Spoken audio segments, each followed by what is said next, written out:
राम रथियानी जी, सम्मानित मंच और यहाँ इतनी बड़ी संख्या में एकत्र आए सभी समाज के सज्जन वृंद, देवी और सज्जनों और हमारे विभिन्न एसोसिएशन से जुड़े हुए सभी वरिष्ठ साथीगण और सभी विद्वता से परिपूर्ण ऐसे हमारे मनीषियों को आज मुझे दर्शन करने का सौभाग्य मिला है।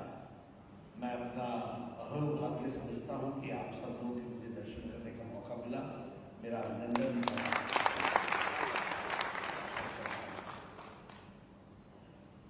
अभी सुनील जी चर्चा कर रहे थे और उन्होंने कहा कि संवाद है। मैंने सोचा कि पहले आपकी तरफ से कुछ आएगा फिर मैं कुछ बोलूँगा, पर ऐसा हुआ नहीं।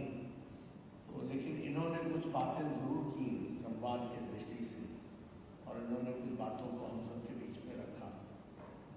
उसी को मैं कड़ी और के रूप में लेते हुए अपनी बात को प्रारंभ करता हूँ, क्योंकि आप सब लोग काशी शहर सांस्कृतिक नगरी, आध्यात्मिक नगरी, एक दुनिया को दृष्टि दिशा देने वाली नगरी, विद्वता से परिपूर्ण नगरी और जहाँ जिसकी संस्कृति विरासत में मिली हो, ऐसे लोग जो बहुत संवेदनशील भी हैं और सारी चीज़ों को अपने साथ आत्मसात करते हुए पूरी विवेचना के साथ रखते हैं, उसमें मैं भी कुछ थोड़ा सा आज चुनाव के संध्या पर आप सबके साथ चर्चा करना चाहूँगा।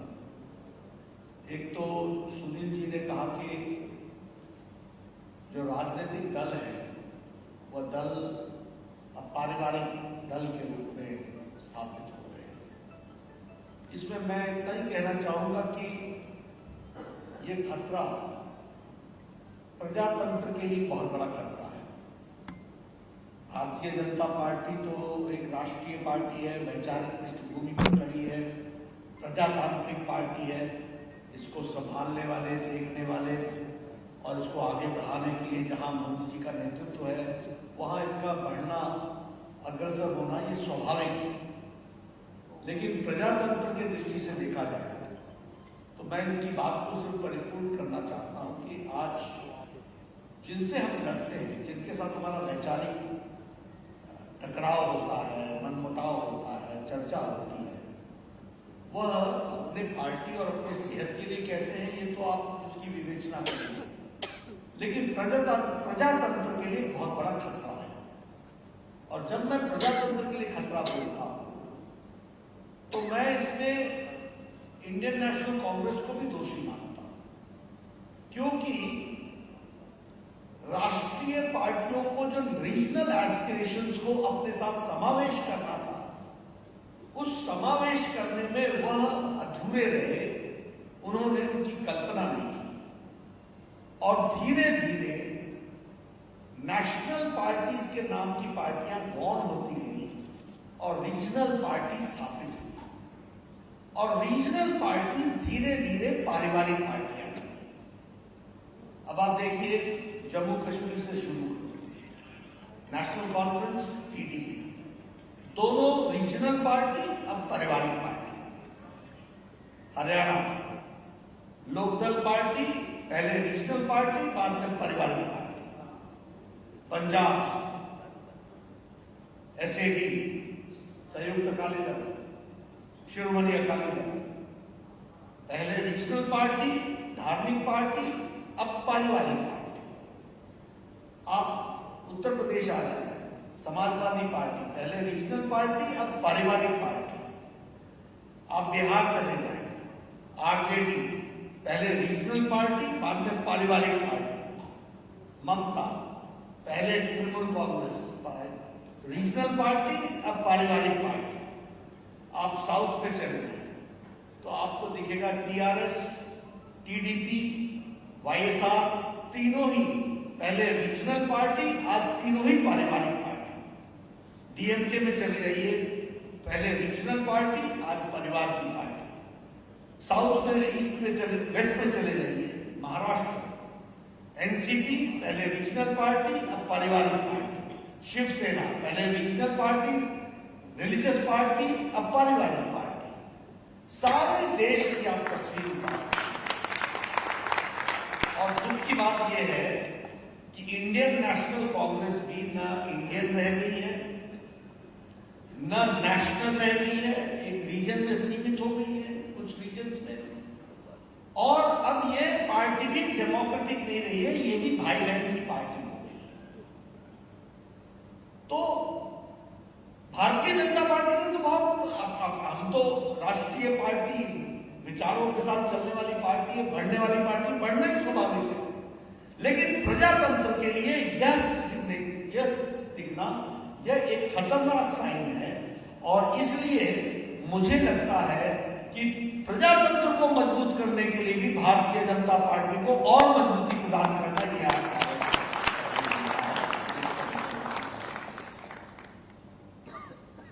अभी संवाद में इन्होंने कहा कि मैं हमेशा मुस्कुराता रहता हूं।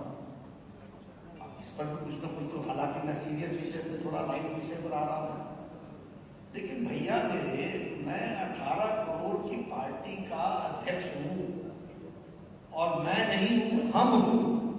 हम और तुम में अंतर नहीं है, तो मुझे भी मुस्कुराना ही मुस्कुराना है। अकेले कहां? मैं कई बार बोलता हूँ 18 करोड़ की पार्टी, हम अकेले कहां नहीं? सब मिलकर के कुछ फैसला करते हैं तो उसको आगे बढ़ाने में देर किस बात की होती है? दिक्कत क्या आएगी? कोई दिक्कत नहीं आती। इसलिए हम सब लोग सीरियस नेशनल इश्यूज के साथ जुड़ते हैं और उसको हम पूरा करने का प्रयास करते हैं।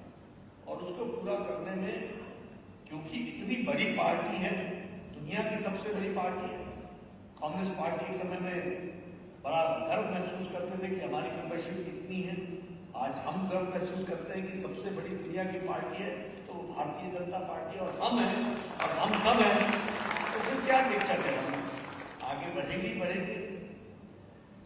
तीसरी बात है कि हम विचारों की पार्टी, हम कोई सत्ता में आने के लिए नहीं है, हम किसी को एमएलए बनाना, एमपी बनाना, ये हमारा उद्देश्य नहीं है। और जब हम ये कहते हैं, इसके साथ साथ हम कहते हैं कि हम सबका साथ, सबका विकास, सबका विश्वास और सबका प्रयास, इस बात को लेकर के चलेंगे। और इसके लिए हमको सर्टिफिकेट मिले ना मिले ये हमारी चिंता नहीं होती। Nation first, party second, self last, देश पहले। और इसीलिए आप सारे राजनीतिक दल को देख लीजिए, सबका धारा 370 के विषय पर जम्मू कश्मीर को अक्षुण्ण बनाने में सब पार्टियों ने अपना स्टैंड बदला, लेकिन भारतीय जनता पार्टी ने जो श्यामा प्रसाद मुखर्जी ने कहा था, जो दीनदयाल उपाध्याय ने कहा था, जिसके लिए सारी जिंदगी अटल बिहारी वाजपेयी ने लगा दी, उसको मोदी जी ने पूरा करके दिया। आज धारा 370 हम टिके नहीं। एक देश में दो निशान, दो विधान, दो प्रधान नहीं चलेंगे। हमने एक देश में एक निशान, एक विधान, एक संविधान करके दिया है। बात बहुत 156 भारत के कानून लागू नहीं होते थे जम्मू कश्मीर, 156। आपको जानकर आश्चर्य होगा, एंटी करप्शन एक्ट नहीं लागू था। किए चलो भ्रष्टाचार, केंद्र सरकार का फंड आए, खाए जाओ, कोई पूछने वाला नहीं है। आपको जानकर आश्चर्य होगा, महिला उत्पीड़न का कानून लागू नहीं था जम्मू कश्मीर में।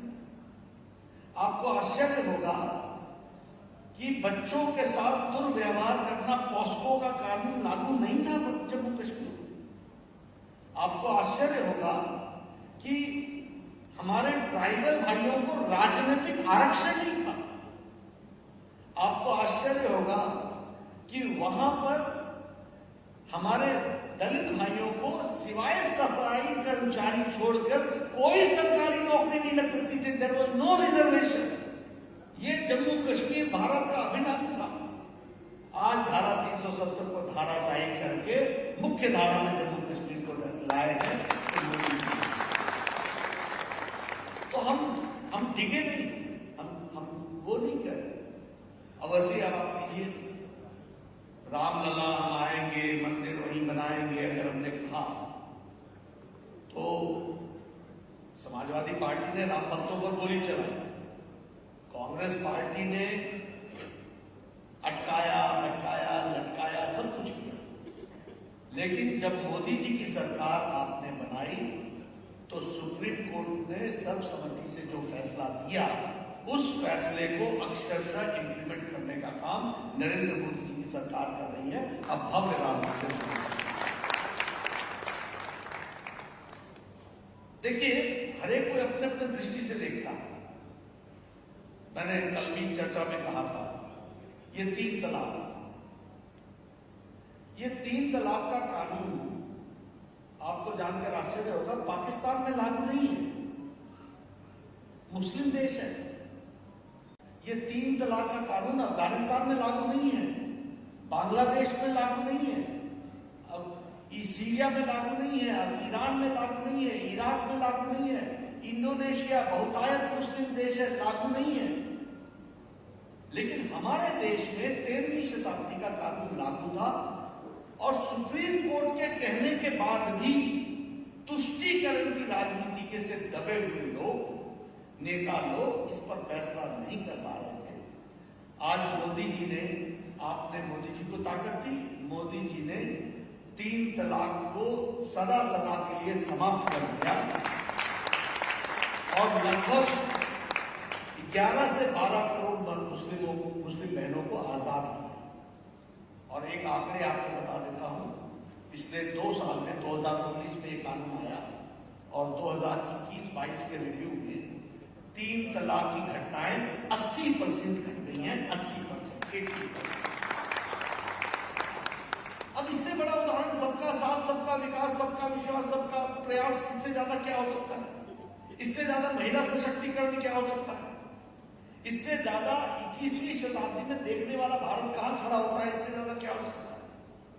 इसलिए मैं कई बार कहता हूं कि वोट कई बार हम लोग इस तरीके से दे देते हैं, ये मेरा भाई है, ये मेरी जाति का है, ये मेरा सोचने वाला है, ये मेरे गंगा की इस पार का है या गंगा के उस पार का है, ये मेरे गांव का है, ये मेरा भतीजा है, ये मेरा फरीक है।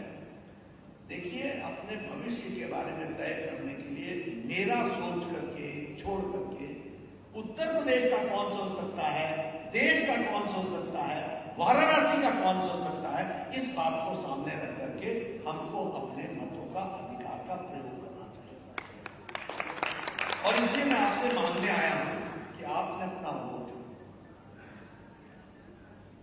योगी जी के हाथों को मजबूत करना है और मोदी जी के काम को मुहर लगाना है।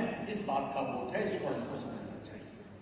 और यहाँ बैठे लोग, मैं जानता हूं कि आप सब लोग कमल पर ही वोट डालेंगे, क्योंकि आप इतने प्रेम से आके शांतिपूर्ण ढंग से बैठे हैं।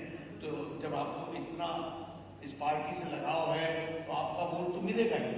लेकिन आपके वोट से के साथ साथ मैं आपके माध्यम से उन हजारों लोगों का वोट चाहता हूं, क्योंकि आप अकेले नहीं हैं, आप विद्वता के भंडार हैं और आपके बताए रास्ते पर चलने वाले हजारों लोग हैं, उन तक आपका संदेश पहुंचना चाहिए। ये आपसे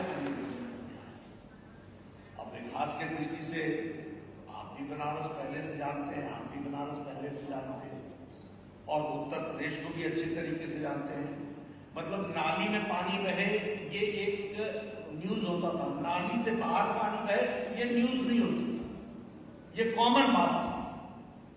सड़क टूटी रहे, ये न्यूज नहीं थी, सड़क बन गई है तो ये न्यूज होती थी। यानी जो होना चाहिए था वह हो तो वो खबर होती थी, और जो नहीं होना चाहिए था वो हो तो वो खबर नहीं होती थी। ऐसा ही चलेगा, ये तो ऐसा ही रहने वाला है, इसमें कोई विकास की गुंजाइश नहीं है, क्या हो सकता है, ये तो ऐसी सी सड़कें, पतली सड़कें ही रहने वाली हैं, ट्रैफिक जाम लगना, यहाँ तो ऐसे ही होता है कि ट्रैफिक जाम लगना, ये तो ऐसा ही है, शहर तो ऐसा ही है, पुराना है शहर। देखिए बनारस की तस्वीर कितनी बदल गई है। 1 वे ट्रैफिक, 4 लेन, कितने अंडर ब्रिजेस, कितने ओवर ब्रिजेस, और आने वाले समय में अब मेट्रो आ रहा है, 5 साल के अंदर मेट्रो आ जाएगा, वह बनारस की बिल्कुल तस्वीर बदल देगा। इस बात को भी हमको समझना चाहिए। यहां के विकास से अब ये तो वही था, लेकिन all India Institute of status की दृष्टि से अब ये लगा कि BHU को महामना मालवीय जी की इंस्टीट्यूट है, इसमें से एम्स निकाल लेंगे तो दिक्कत आएगी। हमने कहा मत निकालो, एजुकेशन डिपार्टमेंट में रखो, लेकिन एम्स का स्टैंडर्ड बनाने के लिए जो जरूरी होगा वो हेल्थ मिनिस्ट्री देगी, लेकिन यहाँ पर वो खड़ा होगा। आज टाटा का कैंसर हॉस्पिटल तैयार हो गया। आपके रेलवे स्टेशन की ब्यूटिफिकेशन देखेंगे, यही बनारस का रेलवे स्टेशन पहले भी देखा है, यही आपने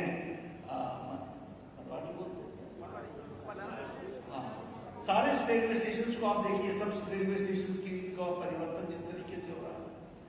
एयरपोर्ट जाता हूं तो आज से 6-7 साल पहले जाता था तो लोग बोलते थे यहाँ तो 2 ही फ्लाइट होती है। मैं बार बार सुना 2 ही फ्लाइट आती है, एक सुबह एक शाम, जैसे एयरपोर्ट खुला रखने के लिए हमने चला रखा। आज किसी से बात करो तो कहते हैं जैसे तो कोरोना आ गया, अभी भी 28 फ्लाइटें आ रही हैं, लेकिन वैसे तो 35 पहुंचेगी, 40 पहुंचेगी, तो आगे बढ़ेगी। अब ये इंटरनेशनल एयरपोर्ट इसका बनना, जेवर का बनना, जेवर का इंटरनेशनल एयरपोर्ट 4 साल में तैयार हो जाएगा। एशिया का सबसे बड़ा एयरपोर्ट होगा और दुनिया का 5वां सबसे बड़ा एयरपोर्ट होगा जेवर में। ये उत्तर प्रदेश में अयोध्या इंटरनेशनल एयरपोर्ट बन गया, कुशीनगर इंटरनेशनल एयरपोर्ट बन गया। मतलब जो शिव भक्त आना चाहेगा काशी दुनिया के किसी भी कोने से सीधा आ सकता है, जो राम भक्त आना चाहेगा अयोध्या में सीधे पहुंच सकता है, जो बौद्ध के सर्किट को जाना चाहेगा कुशीनगर सीधे पहुंच सकता है।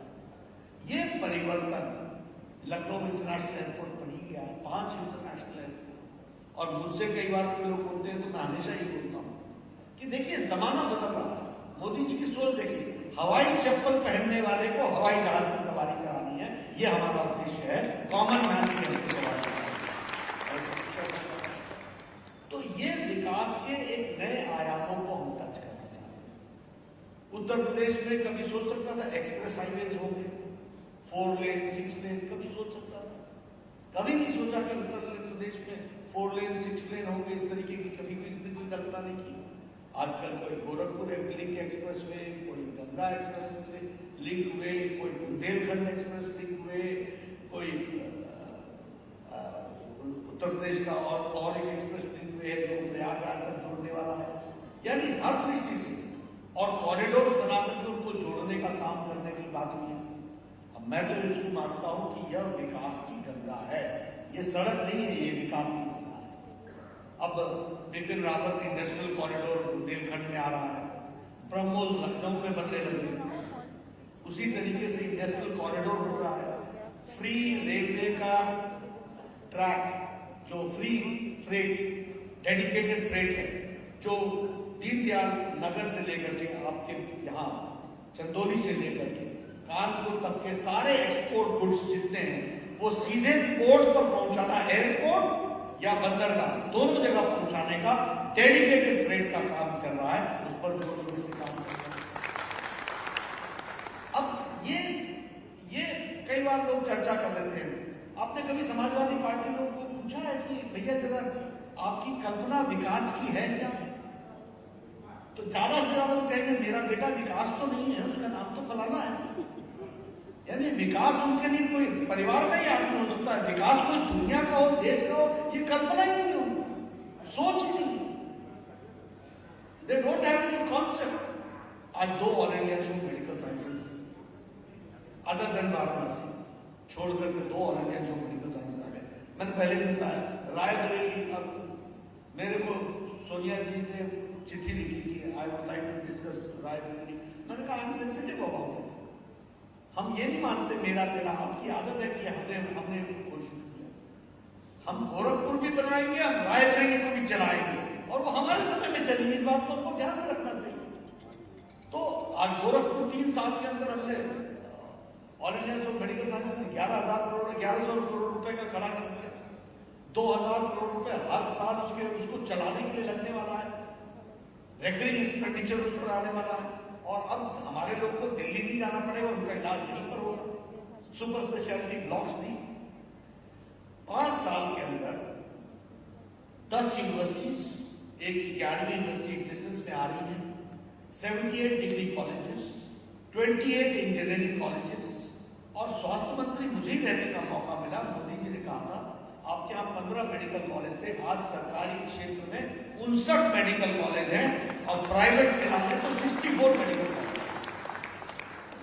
तो ये एक अंतर विकास की दृष्टि से एयरपोर्ट्स, हाईवे, इंस्टीट्यूशन का upgradation, super speciality block, Agra super speciality block, हमारे आगरा के आप सांसद हैं बैठे हुए, Agra super speciality block, Meerut super speciality block, Kanpur super speciality block, Varanasi super speciality block, 7 super specialities की ब्लॉक खड़े किए जा रहे हैं। ये इससे अंतर कितना आता है इसको हमको समझना चाहिए। अगर किसी को मान लीजिए आज से पहले नेफ्रोलॉजी के लिए जाना पड़ता, नेफ्रोलॉजी पहले तो शब्द ही समझ में नहीं आता, नेफ्रोलॉजी हुआ क्या, ये बीमारी किस किस्म की होती है, कहाँ जाना पड़ेगा। आज आपके यहाँ पर उसकी सुपर स्पेशलिटी खड़ी हो गई है। हम लोगों ने कभी सोचा ही नहीं था कि ब्रेन सर्जरी भी यहाँ होगी, वो भी होने लगी है। तो यानी हर दृष्टि से एक नए आयाम को हम टच कर रहे हैं। और उत्तर प्रदेश मैं आपके साथ शेयर करना चाहूंगा। मैं 1998 पहली बार मंत्री बना, स्वास्थ्य मंत्री प्रदेश में, बड़ी मेहनत करता हूं। IMR, infant mortality rate, MMR, maternal mortality ratio, हमारा बाकी सारे हेल्थ के स्टैंडर्ड्स, उस पर बहुत काम करता था। लेकिन जब दिल्ली आता था तो हमारा सारे का सारा नीचे गिर जाता था। तो मैं पूछता था यार हम इतनी मेहनत करते हैं, ये नीचे क्यों गिरता है? तो पता चला कि कुछ बीमारू राज्य हैं, वो बड़े राज्य हैं और उनके जो इंडिकेटर्स हैं वो बड़े तकलीफ देने वाले हैं, इसलिए भारत का इंडिकेशन गड़बड़ हो जाता है। मोदी जी ने क्या किया, 114 से ज्यादा एस्पिरेशनल डिस्ट्रिक्ट्स बनाए, किसी भी स्टेट के हो, जो इंडिकेटर्स में कमजोर है उनको पकड़ा, उस पर काम शुरू हुआ।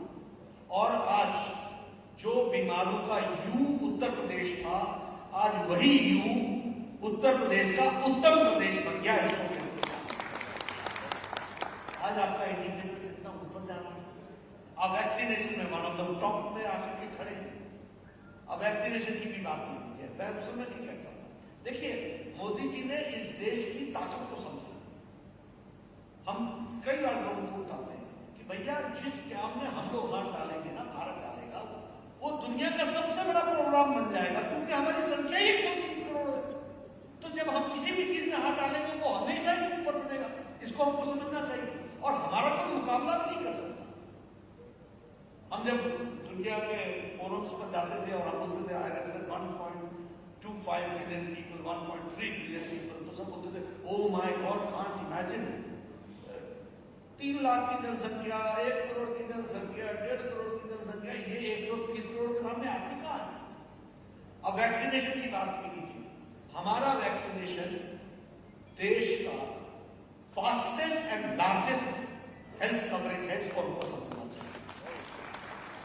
अब इस पर भी मैं थोड़ा सा आपसे चर्चा करूंगा, स्वास्थ्य मंत्री रहा हूं। मीजल्स की दवाई यहां आने में 30 साल लगे, टेटनस की दवाई आने में यहां पर 35 साल लगे, जापानी बुखार की दवाई आने में 100 साल लगे। 1906 में जापान ने इंजेक्शन बना लिया था जापानी बुखार का, 2006 में आया गोरखपुर में जब योगी जी वहां से सांसद, 100 साल, 100 years। ट्यूबरक्लोसिस की दवाई आने में 20 साल लगे, पल्स पोलियो की दवाई आने में 25 साल लगे, और कोरोना 2020 में आया, जनवरी में आया। अप्रैल में मोदी जी ने काम शुरू किया, टास्क फोर्स बनाया, और 9 महीने के अंदर एक नहीं 2 इंजेक्शन, और देश को ही दिया, दुनिया को दिया। ये वैक्सीन मैत्री, उस समय हमारे ऑपोजिशन की बुद्धि को देखो ना, यही अखिलेश बोलते थे कि नहीं बोलते थे, टीका मत लगाओ, टीका मत लगाओ, टीका नहीं बोलते थे, बोला कि नहीं बोला कि मोदी टीका है, बीजेपी टीका है, और चुपके चुपके खुद लगवा दिया, बापू जी को भी लगवा दिया, और उत्तर प्रदेश की जनता को अंधेरे में ढकेल दिया, तुम मत लगाओ। ऐसे तो हमारे नेता हैं। मोदी टीका मेरे को मिले, मैंने कैसा लगा मोदी टीका, अब 7 तारीख को एक और टीका लगेगा, 7 तारीख फाइनल टीका।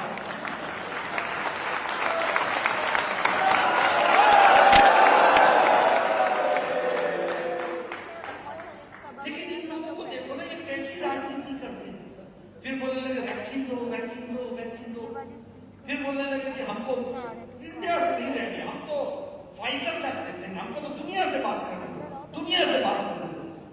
5 दिन बाद बोलने लगे आप ही दे दो, 10 दिन बाद बोलने लगे मुफ्त दे दो। आप इनकी राजनीति देखो ना। मोदी जी ने कहा कि पहला वैक्सीन हेल्थ वर्कर को लगेगा, आपने क्यों नहीं लगवाया, आपने क्यों नहीं लगवाया, कहा कि नहीं कहा। अब याद करो इनको, इनको देखो। जैसे स्कूल में छोटे बच्चे होते थे ना, तो जो हारने वाला होता था ना वो बार बार बोलता था बैट टेढ़ा है, हॉकी टेढ़ी है,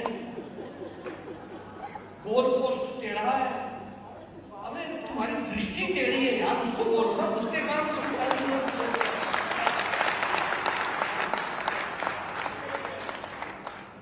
हर एक चीज बच्चे कैसे करते हैं वैसे कि ये लोग राजनीति करते हैं।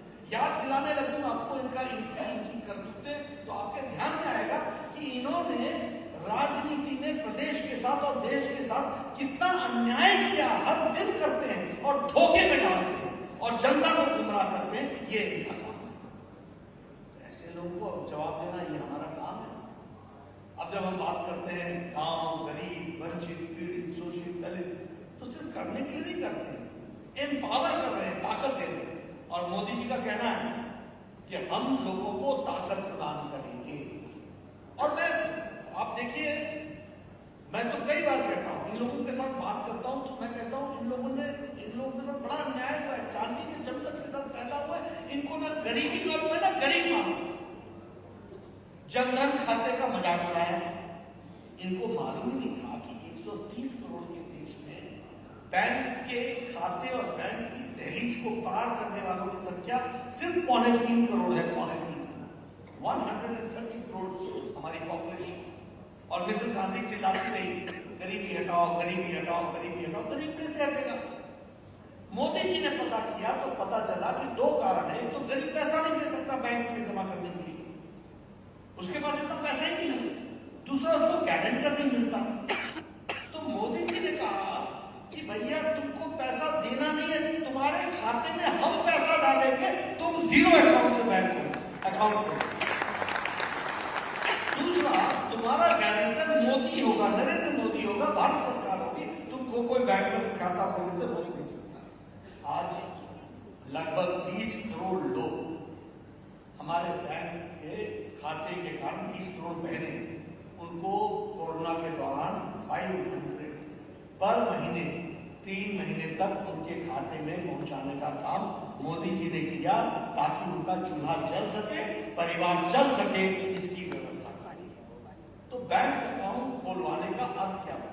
आज प्रधानमंत्री आवास योजना है। ये प्रधानमंत्री आवास योजना को आप उठा करके देखो। पहले यही राजीव गांधी बोलते थे कि मैं 1 रुपया देता हूं तो 85 पैसे बीच में खर्च हो जाते हैं। अब मोदी जी कहते हैं कि मैं 1 रुपया बैंक में डालता हूं, 100 का 100 पैसा सीधे आपके खाते में जाता है, न कोई दलाल, न कोई बिचौलिया, न कोई। अब ये है बढ़ता भारत, ये परिवर्तित आता भारत। आप सोचिए, हम लोग तो देखो शहर में हैं, हम लोग को तो बहुत अच्छी सुविधा मिली, हमारे कभी जहन में भी नहीं आता होगा। राम मनोहर लोहिया जी ने 1960 में कहा कि मुझे शर्म आती है कि इस देश में जब मैं गांव की तरफ से गाड़ी मेरी जाती है तो बहनें झुंड की झुंड अपने दैनिक नित्य करने के लिए खेतों में जा रही होती है। And what was the number? More than 11 crore. यानी 130 करोड़ के देश में अगर 11 करोड़ लोग, यानी 11 करोड़ फैमिलीज होगी, तो एक फैमिली में कम से कम 2 लेडीज किया होगी। तो आप समझिए कि लगभग 22 से 23 करोड़ बहनें वह प्रतिदिन अपने दैनिक क्रिया के लिए सूर्योदय से पहले और सूर्यास्त का इंतजार करती होंगी। किस तरीके का वो आजादी का जीवन व्यतीत कर रही होंगी, इसको आप समझिए। और मोदी जी ने ओपन डेफिकेशन फ्री करके उत्तर प्रदेश को, जैसे प्रदेश को 11 करोड़ इज्जत घर बना करके 11 करोड़, ये बहुत बड़ा अंतर है। Ayushman Bharat, more than 2000 procedures, जो जीवन की ये बहुत महत्वपूर्ण होती है। अब पहले किसी का हार्ट ऑपरेशन आ गया, समझो मकान मिल जाता था गरीब का। आप बताइए, कोई रिक्शा वाला हार्ट का ऑपरेशन कराता था, पाइल्स का तो करा नहीं पाता था, हार्ट का क्या कराएगा, मकान बिक जाता था। किसी को किडनी की प्रॉब्लम हुई तो हो गया, जिंदगी खत्म, सारी छुट्टी। और बहुत लोगों को आपने देखा होगा, गरीब लोग बोलते थे डॉक्टर ने बोला घर में रहो, घर में रहो। अब इलाज का पैसा नहीं तो घर में रहो, डॉक्टर बोलेगा और क्या बोलेगा। आज मोदी जी ने 50 करोड़ लोगों को, 50 करोड़, 10 करोड़ 74 लाख परिवार, और ये परिवार जाति से नहीं, ये परिवार प्रोफेशन से। There are 12 types of profession, rickshaw वाला, ठेला वाला, रेडी वाला, फेड़ी वाला, सब्जी वाला, taxi driver, cleaner, barber, rag picker, कूड़ेदान से प्लास्टिक उठाता है। ऐसे गरीब लोगों को, 50 करोड़ लोगों को, परिवारों को 5 लाख रुपए का गंभीर बीमारी से लड़ने के लिए हर साल 5 लाख रुपए का हेल्थ कवर दिया है, और 2.5 करोड़ लोगों ने इसका लाभ भी। ये है बदलता भारत, ये 2.5 करोड़ लोगों ने फायदा उठा लिया। अब हम ये तो नहीं कहेंगे कि 5 लाख का इस्तेमाल करने के लिए बीमार पड़ो, लेकिन किसी को बीमारी आ जाए और 50 करोड़ लोग अगर अपने पॉकेट में गोल्डन कार्ड मोदी जी का लेके चलते हो और हॉस्पिटल में मुफ्त इलाज कराते हो, और उसमें भी समझ लीजिए कि बनारस का आदमी अगर टाटा कैंसर हॉस्पिटल मुंबई में जाके इलाज कराता है तो सीधा मोदी जी का पैसा टाटा कैंसर हॉस्पिटल को जाएगा, उत्तर प्रदेश से कोई लेना देना नहीं होगा, सीधे उसको पहुंच जाएगा। इस तरीके की व्यवस्था की गई। प्रधानमंत्री आवास योजना तय कर रखा है कि कोई भी फूस के मकान में नहीं रहेगा, झोपड़ में नहीं रहेगा, पक्का मकान में रहेगा, और उसमें एक रसोई घर होगा, गैस का चूल्हा होगा, बाथरूम होगा, उसमें नल होगा, रसोई में नल होगा, रहने की अलग व्यवस्था होगी, और एम्पावरमेंट के लिए उसका मालिक मालकिन होगी, जो महिला होगी वो उसकी मालकिन बनेगी। ये महिला सशक्तिकरण।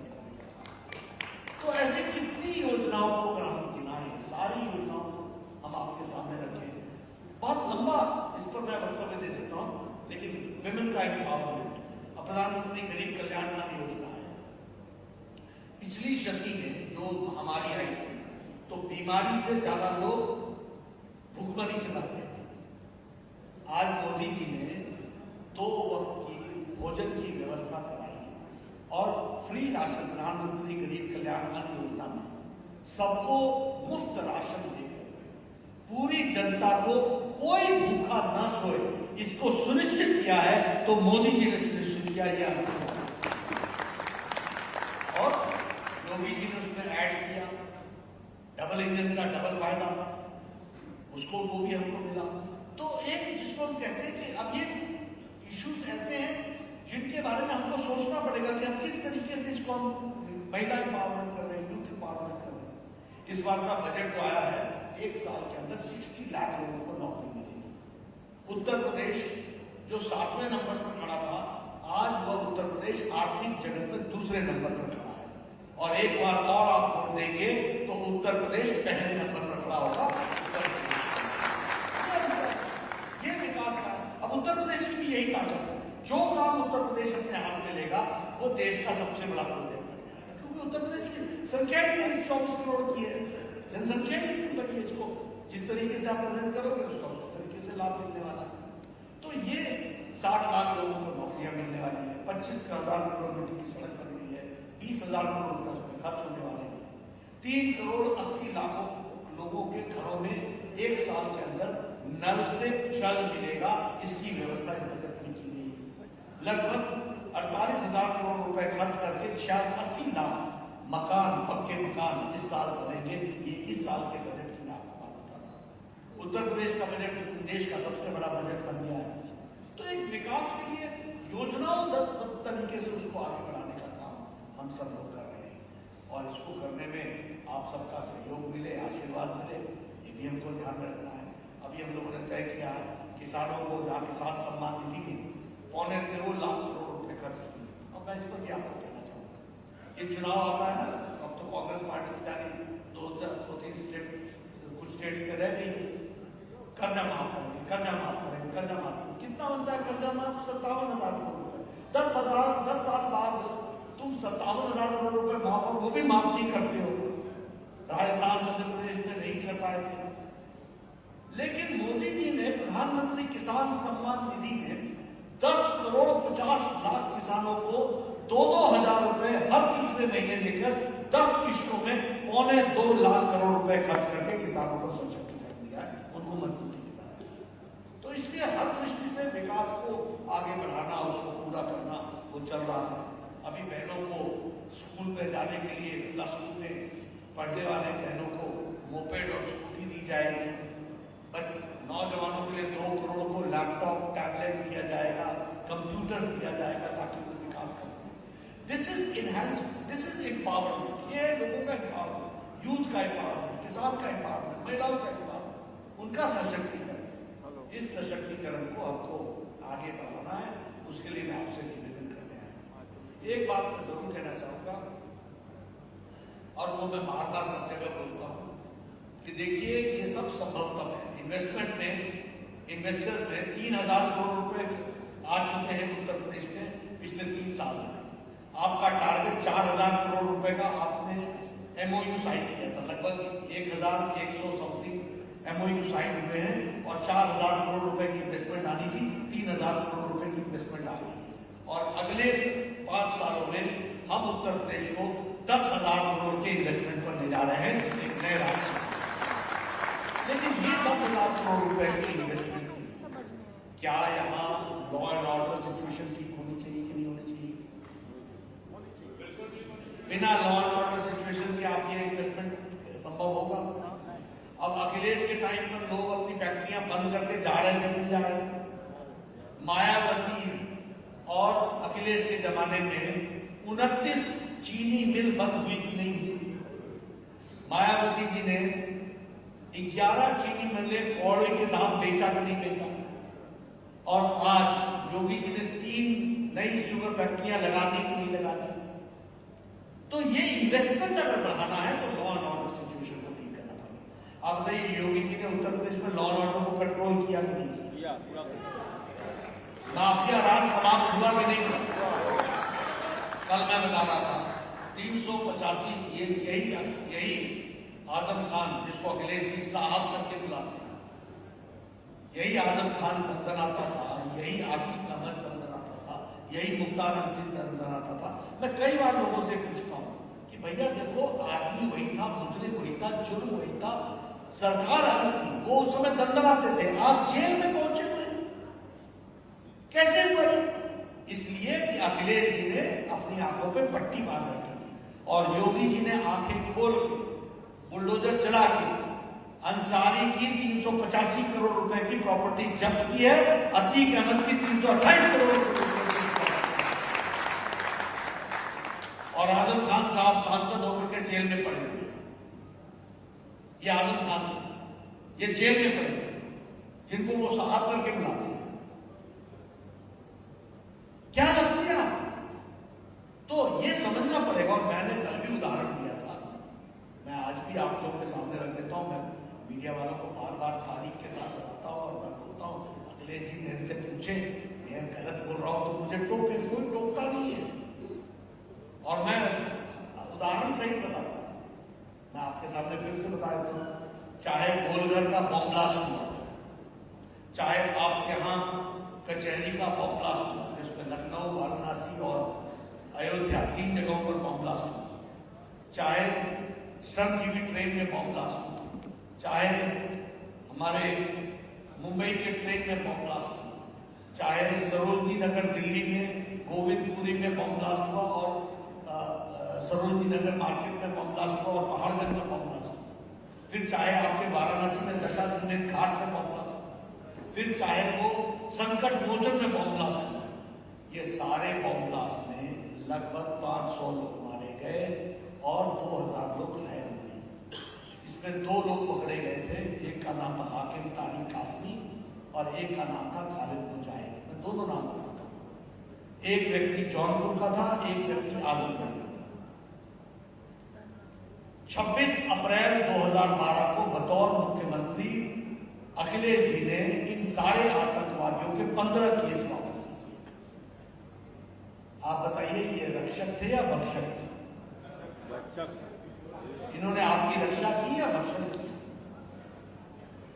ये मैंने आपको इतने केस गिना दिए, इन केस के मुजरिम का नाम बता दिया। इलाहाबाद हाईकोर्ट ने कहा ये केस वापस नहीं ले सकते हो, ये केस चलेगा। और गोरखपुर के स्पेशल कोर्ट ने इनको 4 जिंदगियों तक आजीवन कारावास की सजा सुनाई, लेकिन अखिलेश जी ने इनको छुड़ाने का काम किया। दूसरी घटना बताता हूं कि 2007 के 31 दिसंबर की रात और 2008 की 1 जनवरी की सुबह, ये दोनों दिन ये लोग उस समय रामपुर के एक उसमें जिसे हम कहते हैं सीआरपीएफ के कैंप में, उसमें AK-56 के साथ अटैक हुआ था। 7 लोग उसमें मारे गए थे। वहां एक आदमी पकड़ाया था जिसका नाम था शहाबुद्दीन, वो बिहार का रहने वाला था। उस शहाबुद्दीन से पकड़ में 7 टेररिस्ट आए थे और उन्होंने इस दोष का जिम्मेवारी ली थी।